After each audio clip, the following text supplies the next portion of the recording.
Voice change নিয়ম 11। এই নিয়মটিতে দেখবে প্রশ্নটি কিভাবে থাকবে। এই নিয়মটার নাম আমি দিয়েছি ডু নট দিয়ে এবং ডাস নট দিয়ে ভয়েস চেঞ্জ।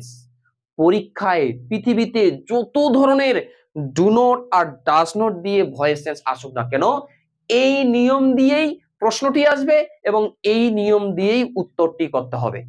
যেমন দেখো, প্রথমে পরীক্ষার প্রশ্নটিতে কি থাকবে দেখো, ওটা আমি প্রশ্নের গঠন লিখে দিয়েছি।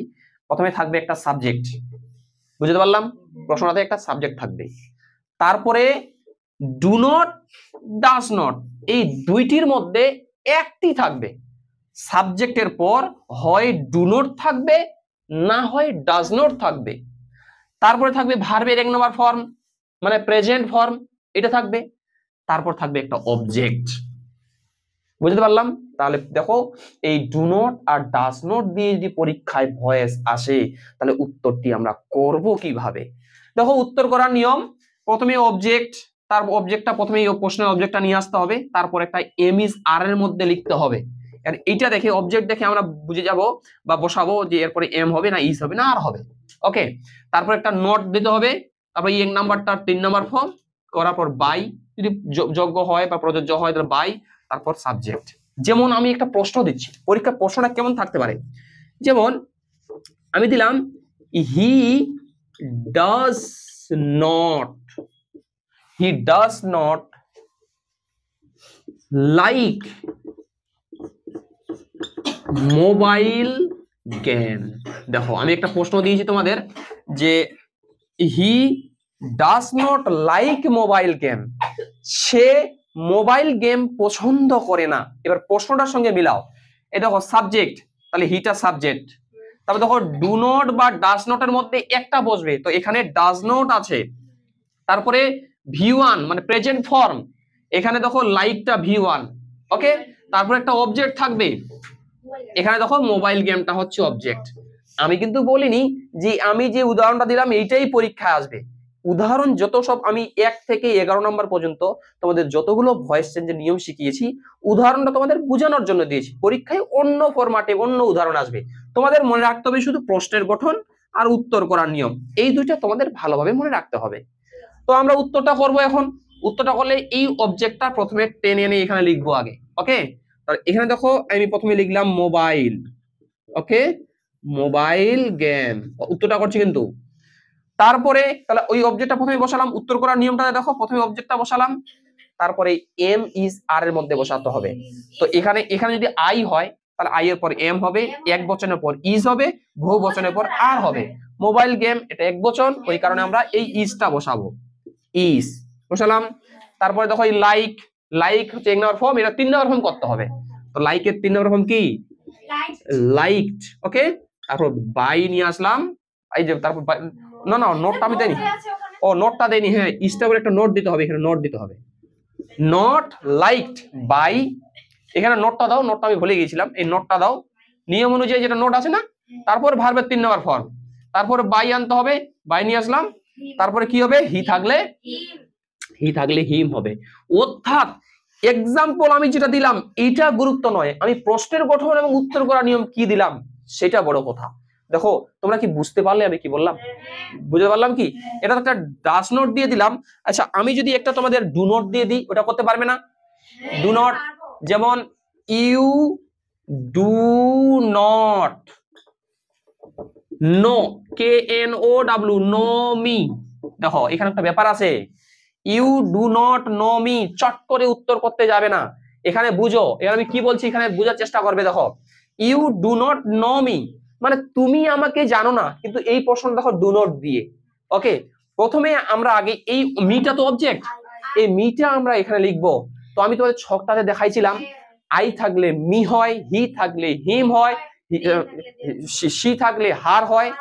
তাহলে ওইখানে আই থাকলে মি হবে, তো মি থাকলে আই হবে। যখন অবজেক্টটা টেনে লিখবো তখন এটা আই হয়ে যাবে। ওকে, তাহলে অবজেক্টটা লিখলাম আই।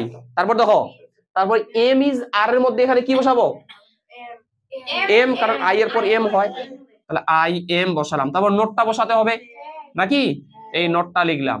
নোটটা লেখার পর তারপর এই নো এর 3 নম্বর ফর্ম, হচ্ছে নো এর 3 নম্বর ফর্ম হচ্ছে নন। ওই নো বানানটার সঙ্গে একটা এন যুক্ত করে দিলে 3 নম্বর হয়ে যাবে। তাহলে নো বানানটা লিখে দিলাম KNOW, নো, ওর সঙ্গে একটা এন যুক্ত করে দিলাম, নন। মনে রাখতে হবে, যদিও নিয়মটাতে আমি লিখে দিয়েছিলাম ভার্বের 3 নম্বর ফর্মের পর বাই বসবে, কিন্তু এই কিছু কিছু ভার্ব আছে ওই ভার্বের পর কিন্তু বাই বসে না। তার ওই ভার্বগুলির মধ্যে একটা হচ্ছে নন। ননের পর কোনোদিন কিন্তু বাই বসবে না। যে কোনো তোমরা যে কোনো ক্লাসে আসুক না কেন, 7 এ আসুক, 8 এ আসুক, 9 এ আসুক, 10 এ আসুক, 11 এ আসুক, 12 এ আসুক, যে কোনো ক্লাসে আসুক, ভয়েস চেঞ্জ নন দিয়ে ননের পর জীবনও বাই বসাবে না। ননের পর কি বসবে? টু বসবে। ওকে, এবার ইউটা আছে, ইউ থাকলে ইউ হবে। দেখো নিয়মটা কি তোমরা বুঝতে পারলে? দেখো প্রশ্নের গঠন উত্তর করার নিয়ম দিয়ে আমি ডু নট এবং ডাজ নট দিয়ে বুঝিয়ে দিলাম। এবার দেখো নিয়ম 12। এই 12 নম্বর নিয়মটিতে আমি নিয়মটির নাম দিয়েছি ডিড নট দিয়ে ভয়েস চেঞ্জ। এর আগেরটাতে তো আমরা শিখলাম ডু নট এবং ডাজ নট দিয়ে যেটা উত্তর হবে এবং প্রশ্ন হবে আমরা শিখলাম।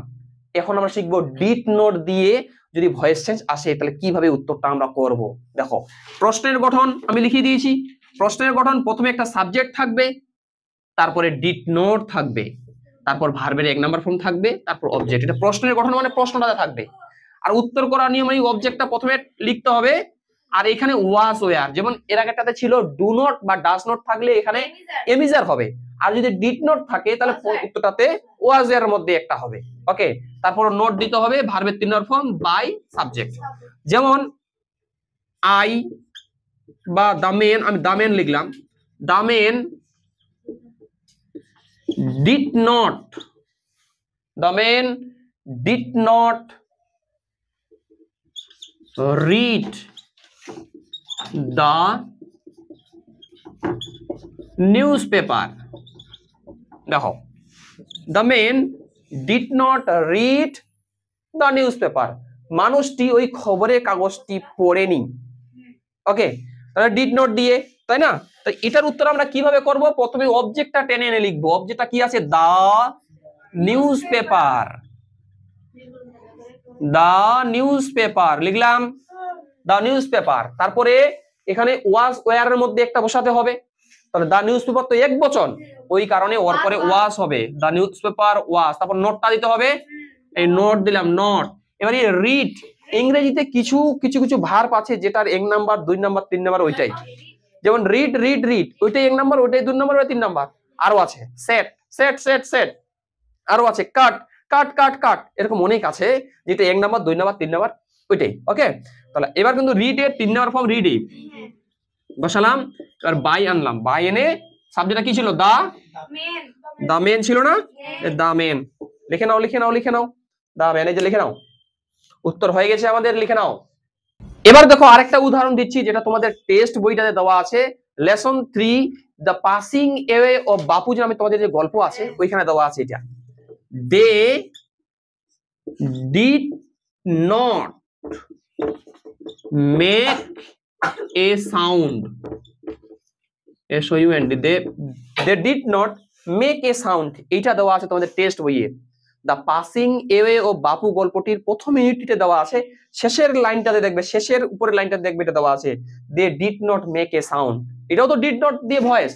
তাহলে এটার উত্তর কি হবে তোমরা করো তো, উত্তর করো। এটার উত্তর কি হবে আমি করে দিচ্ছি। দেখো প্রথমে অবজেক্টটা টানে লিখতে হবে এ সাউন্ড নাকি, তারপর ওয়াজ দিতে হবে যেহেতু ডিড নট দিয়ে ভয়েস, ওয়াজ নট, না মেক এর 3 নম্বর ফর্ম হচ্ছে মেড, মেক এর 3 নম্বর ফর্ম হচ্ছে মেড, বাই দে থাকলে কি হবে? দেম। তোমরা যদি কেউ ক্লাস 10 এ পড়ে থাকো, ক্লাস 10 এর পাসিং অ্যাওয়ে ও বাপু গল্পটিতে যাও, টেস্ট বইটা বের করো, টেস্ট বইটার সবার শেষে দেখো এই প্রশ্নটি, এই ভয়েসটি দেওয়া আছে, ওইটার উত্তর করে দিলাম। টেস্ট বইয়ের ভয়েস ওই জন্য পরীক্ষা দিতে পারে, আর ওই জন্য তোমাদের আমি সে এটা দিক বা অন্য দিক আমি তোমাকে নিয়মটা তোমাদের শিখিয়ে দিলাম। এবার ডিড নট দিয়ে পৃথিবীতে যত ধরনের ভয়েস আছে আসুক না কেন তোমরা কিন্তু উত্তর করতে পারবে। এবার চলে আসো ভয়েস চেঞ্জের নিয়ম 13। এটা খুব ইন্টারেস্টিং, খুবই ইম্পর্টেন্ট এই নিয়মটি। দেখো এই নিয়মটির নাম আমি দিয়েছি ভার্বের 1 নম্বর ফর্ম প্লাস অবজেক্ট দিয়ে ভয়েস চেঞ্জ, মানে প্রথমেই ভার্বের 1 নম্বর ফর্ম থাকবে, তারপরে অবজেক্ট থাকবে। এর অবজেক্ট 1টা 2টা 3টা 4টা অনেকগুলো অবজেক্ট থাকতে পারে। তাহলে আমরা কি শিখলাম? এই নিয়মটিতে প্রথমেই ভার্বের 1 নম্বর ফর্ম থাকবে, তারপর অবজেক্ট থাকবে। মনে রাখবে এই ভয়েসটিতে কোনো সাবজেক্ট থাকবে না। যতগুলো নিয়ম, এটা নিয়ম 13 চলছে, নিয়ম 1 থেকে নিয়ম 12 পর্যন্ত প্রত্যেকটা ভয়েসেতে সাবজেক্ট ছিল, কিন্তু এই নিয়মটিতে সাবজেক্ট থাকবে না। এই ভয়েসটাতে দেখো সাবজেক্ট নেই, প্রথমেই ভার্ব নাম্বার ফর্ম, তারপরে অবজেক্ট। এরকম যদি এই নিয়ম দিয়ে যদি ভয়েস চেঞ্জ আসে, তাহলে এই নিয়ম দিয়ে আমরা উত্তর করতে পারবো দুইটা নিয়ম দিয়ে। এই ভয়েস চেঞ্জের উত্তরটা আমরা দুইটা নিয়ম দিয়ে করতে পারবো, যার যেটা ইচ্ছা। যেমন প্রথমে বসাতে হবে ইউ আর অর্ডার টু লিখে, তারপরে কিন্তু এই প্লাস মানে তারপর প্রশ্নটা হুবহু বসাই দিতে হবে। ওকে, তাছাড়া এই নিয়ম 2 দিয়ে যদি উত্তর করতে চাও, এটা হবে প্রথমে লেট বসাবে, তারপর অবজেক্টটা বসাবে, তারপর বি আনতে হবে, বাই নয় কিন্তু, বাই নয় বি আনতে হবে, তারপর ভার্বের 3 নম্বর ফর্ম। ওকে, যেমন আমি একটা বোঝানোর জন্য উদাহরণ দিয়েছি, এরকম সহজ দিবে না পরীক্ষায়। ওপেন দা ডোর, এটা প্রশ্ন। আচ্ছা, আমরা এটা দিয়ে উত্তর করি, প্রথমটা দিয়ে উত্তর করি। তো প্রথমে আগে কি বসাতে হবে, ইউ আর, কি বসাতে বলো তো, ইউ আর অর্ডার টু, আমি লিখে দিলাম, তারপর প্রশ্নটা লিখে দিব। প্রশ্নটা কি আছে, ওপেন দা ডোর, এটা লিখে দিলাম। দেখো এই উত্তরটাও কিন্তু ঠিক আছে, এই উত্তরটা ঠিক। এবার আমরা কিন্তু লেট দিয়ে উত্তরটা যদি করি কেমন হয়, প্রথমে লেট দিয়ে উত্তর করতে গেলে প্রথমে একটা লেট আনতে হবে, লেট নিয়ে আসলাম, তারপরে এই অবজেক্টটা বসাতে হবে, প্রশ্নের অবজেক্টটা, দ্য ডোর, তারপর একটা বি আনতে হবে, নিয়ম অনুযায়ী বি আনতে হবে, যে নিয়মটা লিখে দিয়েছি, বি আনতে হবে। আর ওপেনের 3 নম্বর ফর্ম কি, opened, let the door be opened. দেখো একটা প্রশ্ন দুইটা উত্তর, যে কোনো ফরম্যাট দিয়ে উত্তরটা করো, উত্তরটা কিন্তু হবে। কিন্তু এখানে কিন্তু আছে, কিন্তুটা হলো এখানে যে যদি পরীক্ষায় এরকম ধরনের আসে, কিপ সাইলেন্স, চুপ করে থাকো, এটা আসলো, এটা কিন্তু লেট দিয়ে হবে না। কিপ সাইলেন্স, এটা লেট দিয়ে হবে না, তখন উত্তরটা করতে হবে ইউ আর অর্ডার টু দিয়ে। তাহলে আমরা এই উত্তরটা কি করব, ইউ আর অর্ডার টু, তারপর যা আছে তাই, কিপ তে কিপ, সাইলেন্স তে সাইলেন্স। ওকে, এবার পরীক্ষায় আমি এর আগে ছাত্রছাত্রীদের পরীক্ষা নিয়েছিলাম, আমি কি দিলাম পরীক্ষায় জানো, প্রশ্ন দিয়েছিলাম শুধু এটা দিলাম, স্টপ, এসটিওপি, স্টপ, দাঁড়াও, থামো, স্টপ, ভয়েস চেঞ্জ করো। স্টপ তো 1 নাম্বার ফর্ম, এটার কোনো অবজেক্ট নাই, ডাইরেক্ট ভার্বের 1 নাম্বার ফর্ম। তোমাদের এর আগে যারা মাধ্যমিক পরীক্ষায় এবার দিল, তাদেরও পরীক্ষায় এসেছিল, টেস্টে স্টপ, দাঁড়াও। তখন উত্তরটা কি করতে হবে, কারণ অবজেক্ট তো নেই, শুধু ভার্বের 1 নাম্বার ফর্ম। তখন এই লেট দিয়ে উত্তর করলে হবে না, তখন ওই 1 নাম্বারটা দিয়ে করতে হবে উত্তর।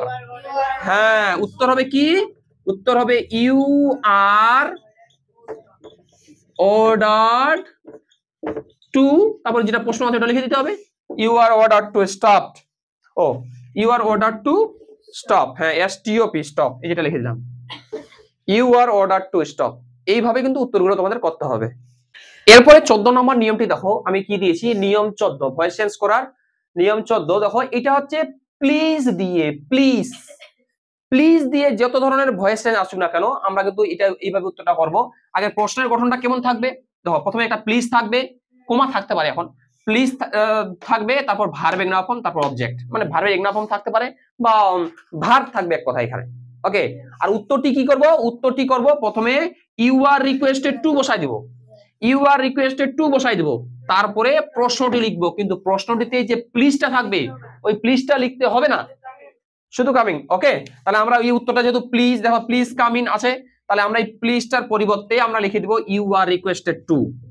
তাহলে ইউ আর রিকোয়েস্টেড টু লিখে দিলাম, তারপর প্রশ্নটি কি ছিল, কাম ইন, দেখো হয়েছে। তাহলে প্লিজটার পরিবর্তে লিখে দিলাম ইউ আর রিকোয়েস্টেড টু, তারপর কাম ইন। একটা করে দেখাও তো, আমি দিচ্ছি, করে দেখাও তো প্লিজ, করে দেখাও, give me a glass of water, please give me a glass of water. এটা করে দেখাও তো, কে করতে পারো দেখা যাক, প্লিজ, এটাও কিন্তু প্লিজ দিয়ে ভয়েস, করে দেখাও, করে দেখাও, খাতায় করো, খাতায় করো।